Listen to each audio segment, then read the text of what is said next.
oğlumu havla qaytarır. Hakkı zindanama, hakkı saraya, yigidi meydana vermiyor ayağını. Hürmeti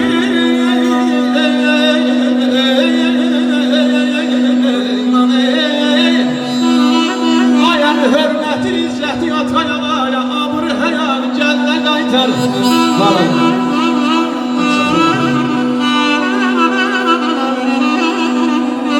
Allah buradan sen bedahi, Allah kurbanını sen bedahi, yetiş kalkımıza şahların şahı. Yeterince bizler elli günahı, paklığı imanı kuldan qaytar. Mənəm gönül xəstəsi, özmanam hər kəsini, sağ oxuyuman Yusif, mənə zəllərsin, bir şirman şikəstəsi neynəyir.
Bu dünyadan şan şöhret alsanı, hünerler gösteren kahraman.